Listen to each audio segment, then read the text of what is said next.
Olá, está no ar Porto 360, o nosso espaço semanal para debater assuntos importantes em relação aos portos internacionais, portos do Brasil e principalmente em relação ao Porto de Santos. Esta semana, mais que especial, vou entrevistar ninguém menos do que o nosso secretário executivo do Ministério de Portos e Aeroportos, Roberto Guzmão. Roberto, que prazer te ter aqui no Porto 360. Muito obrigado pela tua presença. Porto 360. Patrocínio.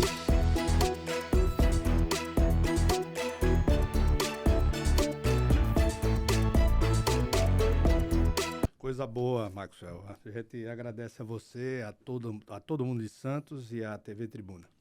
Roberto, a gente sabe do teu trabalho que você vem desenvolvendo, principalmente dentro do setor portuário, e hoje a gente tem aí algumas situações que são colocadas e pontuadas pelo mercado, principalmente em relação à modelagem, né? A gente vem debatendo, vem discutindo, a gente tinha uma modelagem do governo anterior e hoje uma nova modelagem sendo proposta. Eu, particularmente, acho que independente da modelagem, eu tenho uma preocupação muito grande com o serviço, né? Você veio de um porto que tinha uma relação, por exemplo, muito boa com a indústria. A dragagem aqui do Porto de Santos sempre foi uma grande preocupação. Vai estar na agenda privatizar a dragagem?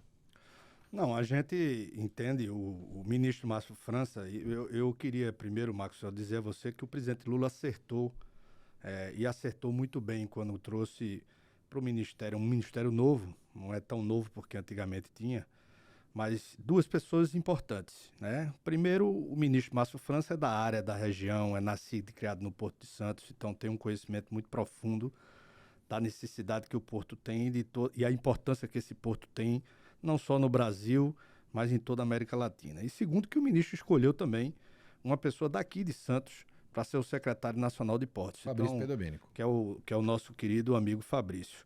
E eu venho somar essa equipe, trazendo a experiência dos portos do Nordeste, portos que têm características bastante diferenciadas, tá certo, dos portos do Sul. E essa questão da dragagem, como de zeladoria da parte dos portos como um todo, é uma preocupação que a gente traz de forma muito mais intensa nessa gestão. A gente entende, e não é novidade para ninguém, que a questão da privatização da autoridade portuária, a gente discorda. Porque o ministro coloca uma coisa muito, muito clara, né? O Porto de Santos é um porto que fatura em torno de 1,5 bilhão por aí, tá certo? Por ano. E para que você possa ter um faturamento expressivo no Porto de Santos, você só tem dois caminhos. Ou você vai entrar no negócio dos outros, tá certo? No seu negócio, naqueles arrendatários, nos operadores, nos armadores, ou você vai aumentar a tarifa.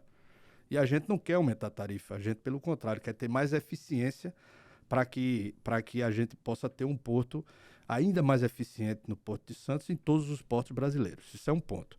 O segundo ponto é que uma autoridade portuária forte, e é papel do Estado ter, traz o desenvolvimento em ação de interesses de administrar os conflitos dos próprios arrendatários. Que sempre foi uma grande preocupação. Sempre foi uma grande dúvida, preocupação. sem Então, o que é que a gente não precisa ter, o governo, nem o Estado brasileiro, nem o governo tomando conta? Nós não precisamos ter zeladoria, o governo tomar conta de zeladoria, né? A zeladoria, como inclusive a dragagem, é possível e passível de a gente ter um ente privado trabalhando nesse sentido junto com o governo. Então, a gente tem aí até o meio do ano uma definição de uma nova modelagem, não só para Porto de Santos e Paranaguá também, que tem superavitários sobre esse assunto, mas também uma relação nos outros portos brasileiros que não seja necessariamente o Estado contratado de forma diretamente, ou através de PPPs ou a própria concessão pura. A gente pode afirmar que a perimetral aqui, ela entra dentro desse pacote também, Roberto? Porque, francamente falando, eu já cheguei até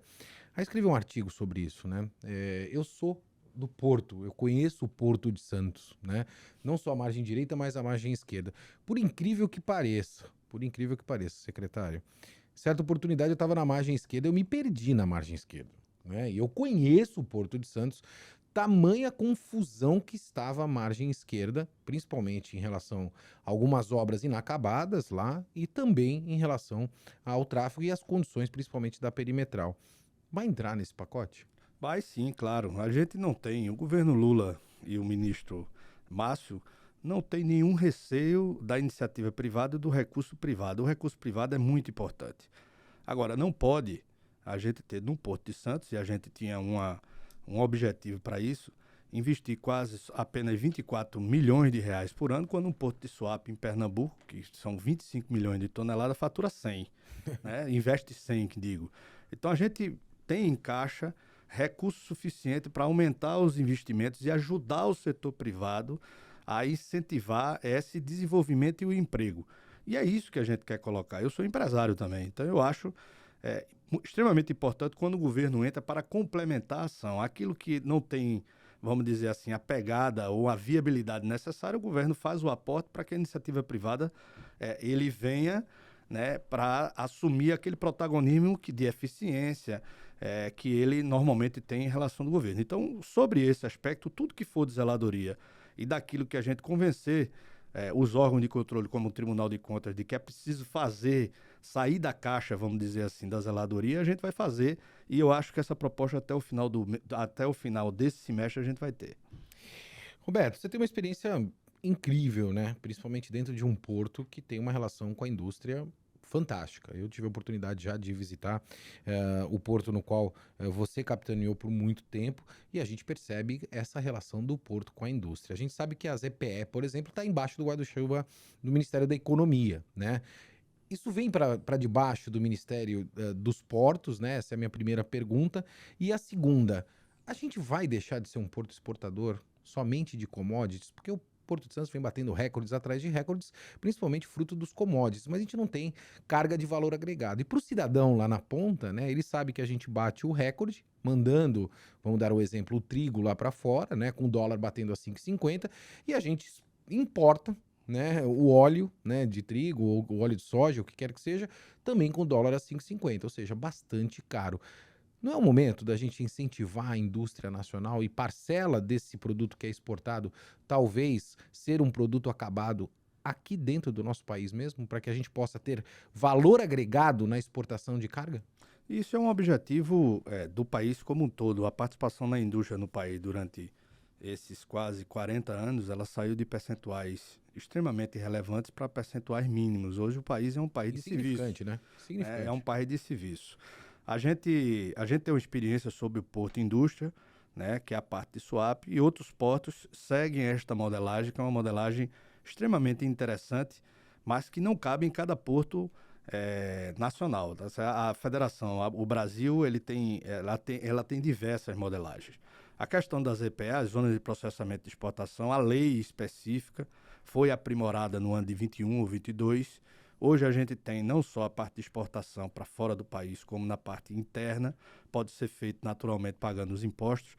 Isso não deve ficar na área de portos, mas vai ter uma integração muito forte, assim como o hidrogênio verde nos portos do Nordeste. Essa parte dessa energia alternativa e nesse novo fluxo logístico que o mundo vai ter e que já está tendo em função da guerra da Ucrânia e da Rússia, cria uma oportunidade enorme para que o país possa ter ainda mais oportunidade, não só no setor de commodities, mas no setor de processamento dessa própria commodities para a questão da industrialização. A gente pode afirmar, você está falando dessa indústria verde, né? A gente sabe disso e principalmente aconteceu mais recentemente aqui, né? Operadoras de cruzeiro não conseguiram trazer navios para o Brasil porque não tinham de abastecer, né? Salvador se negou praticamente a abastecer, principalmente pela guerra fiscal, o ICMS, que é de muito interesse dos estados. Sem regulação, a gente vai atender essas normas de ESG e normas de sustentabilidade nos portos do Brasil, ou seja, sem obrigar? Não, eu acho o seguinte, são dois momentos diferentes, Maxwell, e foi importante você levantar essa questão de abastecimento. A gente teve aprovada a BR do Mar o ano passado, e a BR do Mar, ela incentiva a cabotagem, que é a navegação entre os portos brasileiros. Não adianta você fazer uma medida dessa, que o Congresso Nacional aprovou, e que vai estar adequando, o ministro Massa está falando sobre o assunto, se você não cria as escalas de abastecimento dessas embarcações. Óbvio. Então, o governo de Pernambuco, inclusive, o nosso secretário da Fazenda, na época, ele ficou à frente da nova regulação sobre o ICMS que todo estado tinha em relação ao bunker, que é o combustível de navio do Brasil como um todo. E faltava a gente dar isenção para o ente privado no PIS e COFINS que a Petrobras tinha e o ente privado não tinha. Então, uma concorrência desleal, né? Então, isso foi resolvido no final do ano passado. Então, essa parte de regulação da questão do combustível, para que a gente possa ter vários parceiros privados em todo o litoral brasileiro,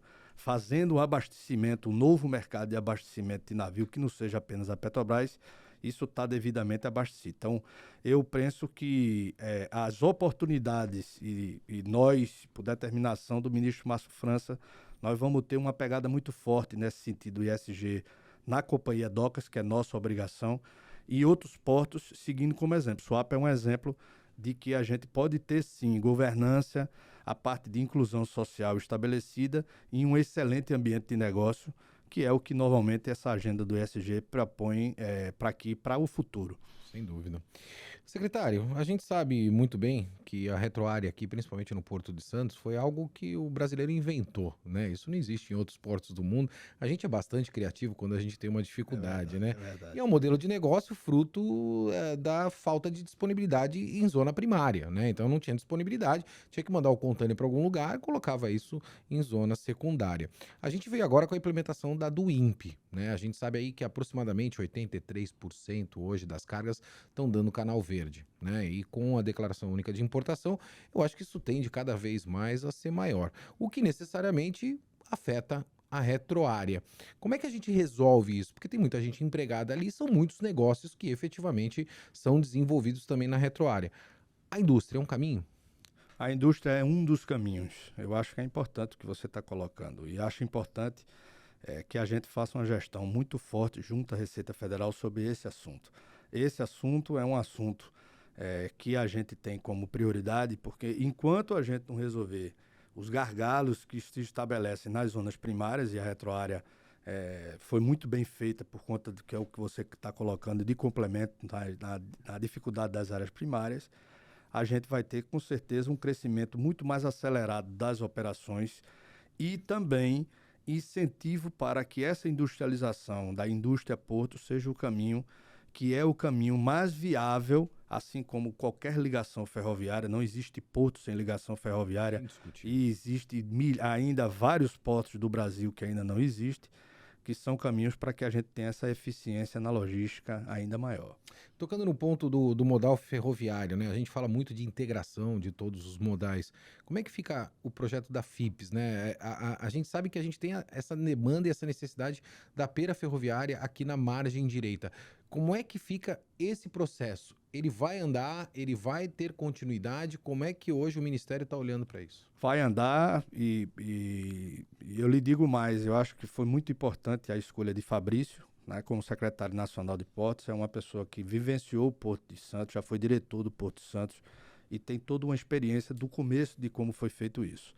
A gente precisa trabalhar de forma integrada. A diretoria do Porto de Santos deve estar sendo nomeada nesses 15 dias, a nova diretoria, para que a gente possa estabelecer um plano de metas, de investimento e de planejamento para que esses 4 anos Santos, agora sim, ele exerça aquilo que ele precisa exercer nos investimentos que em caixa ele já tem e que a gente possa ter essa parte ferroviária como uma coisa prioritária dentro do porto e a organização que precisa ser feita em função dela.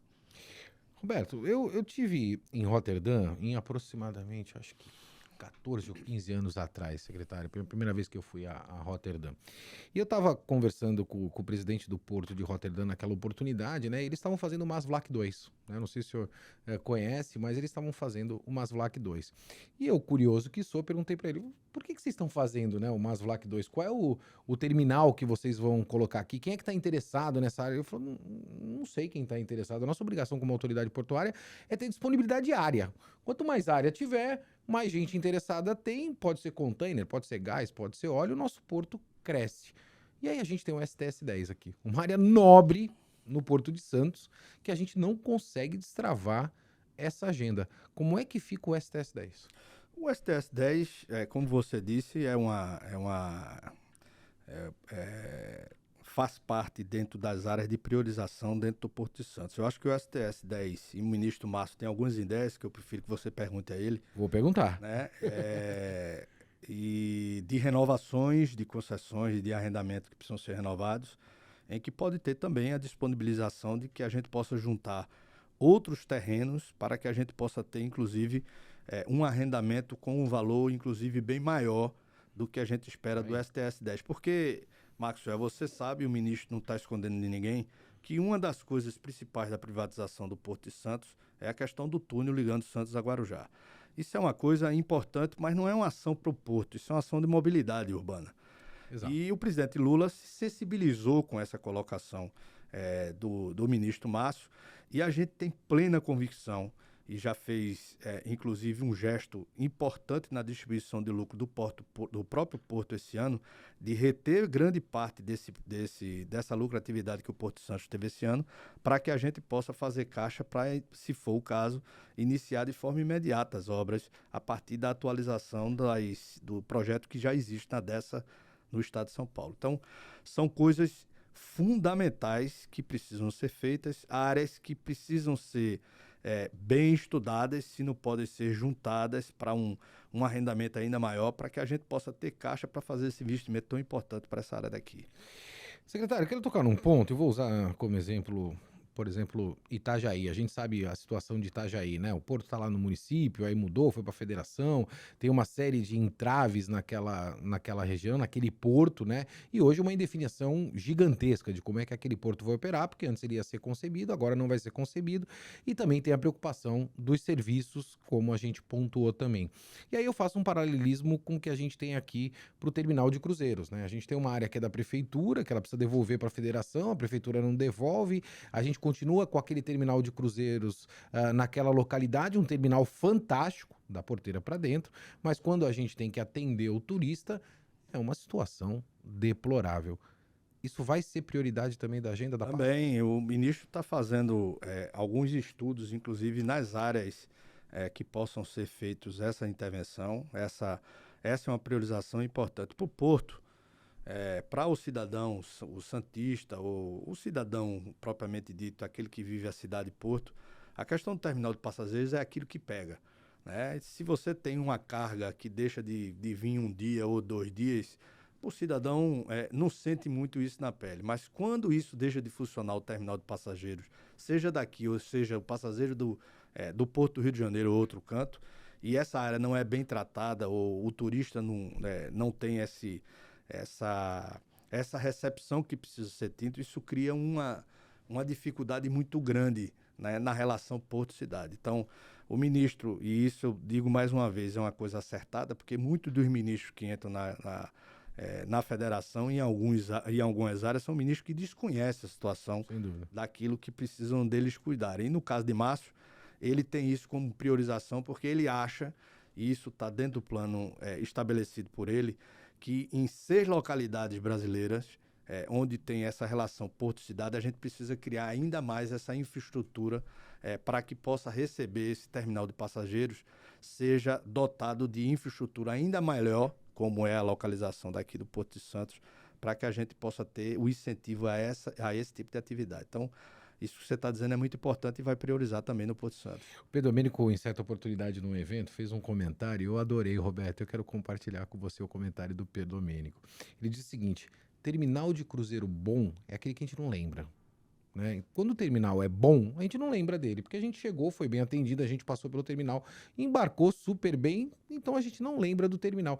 E eu concordei com ele na oportunidade, né? Eu cheguei a fazer cruzeiros já fora do país e eu não me recordo do terminal, por exemplo, de Fort Lauderdale, eu não lembro como era, né? Porque foi tão bem atendido, né? Foi tão rápido que acabei não me recordando. Eu acho que é isso que a gente precisa perseguir, né? Aqui a gente fica com uma imagem muito ruim aqui no Porto de Santos, né? O turista fica com uma imagem, a gente recebe muito mal o turista aqui na nossa região. Secretário, a gente está chegando ao final do nosso programa, mas eu quero te fazer uma colocação que é uma pauta que eu sempre coloco e me preocupo, né? Como é que a gente atrai a nova geração para o setor portuário, né? A nossa geração, ela está hoje envelhecendo, né? O Maxwell está envelhecendo, o secretário está envelhecendo. A gente tem inúmeras lideranças envelhecendo, apesar que muitas delas já até brigaram comigo, né? E certas oportunidades falaram: pô, Maxwell, tá dizendo que eu estou ficando velho? Eu falei: não, estou dizendo o seguinte: as nossas lideranças estão envelhecendo dentro do setor portuário. A gente precisa atrair a nova geração, né? Porque é um mundo completamente disruptivo e a gente não vê programas de capacitação efetivos que funcionem para o setor portuário. Secretário, junto com o ministro, com o Márcio, com o Pedro Domênico, né? Eu falo assim, a gente tem tanta gente da região, né, hoje dentro do governo federal, vai olhar para isso, né? A gente vai começar a pensar realmente como é que a gente atrai essa nova geração, como é que a gente capacita e como é que a gente insere esse pessoal no mercado de trabalho? Só tem um jeito, que é a inovação. Sem dúvida. Inovação tecnológica. Eu acho que essa nova geração vem uma geração muito intensa nessa coisa da inovação. Eu venho de uma região que tem um setor de tecnologia muito intenso no Brasil, que é o conhecido como Porto Digital, que é um case estabelecido no Brasil como um todo e que fez com que Pernambuco saísse na frente do Brasil como um todo nessa área de tecnologia. E a gente, Suape, conseguiu atrair essa juventude, integrando o que a gente chama de faculdade de tecnologia lá, e mesmo o Porto Digital, para dentro do Porto, criando oportunidades para essa juventude de criar simulações, criar programas muito importantes para que a gente possa acabar com o papel dentro do Porto, ou seja, um Porto sem burocracia.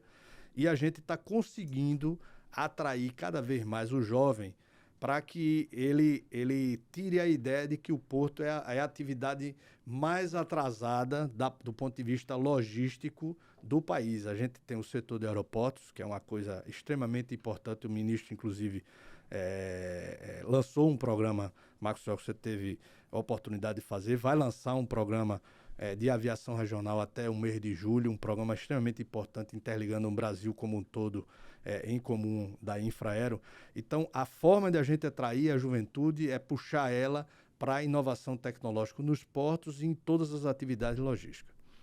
Secretário, quero muito agradecer a tua presença aqui, quero te desejar muita sorte. O setor conhece e sabe da tua competência e a gente está numa expectativa muito grande, né? Eu costumo dizer, e já fiz esse comentário em outras oportunidades, a gente tem uma oportunidade única. A gente está com inúmeros deputados federais eleitos, a gente tem o ministro Márcio França sentado na cadeira que é da região, Fabrício Perdomênico, ou seja, a gente está com um time, né? Eu acho que o Real Madrid do Porto, vamos dizer assim, né? E agora a gente tem que fazer acontecer. Eu sei que o teu papel é muito importante, Roberto. Obrigado pela presença mais uma vez e muita sorte. A todos da Tribuna, Maxwell, a todo mundo, eu só tenho a agradecer a oportunidade, fico muito feliz de estar aqui no Porto de Santos, no maior porto da América Latina, animado, a equipe é boa e a gente, se Deus quiser, vai chegar lá. Tá aí, o secretário vai vir mais vezes, não só no Porto 360, mas ao longo do ano nos nossos eventos também. Eu vou ficando por aqui, como você bem sabe, movimentando sempre, é claro, muito mais do que informação. Forte abraço e até semana que vem.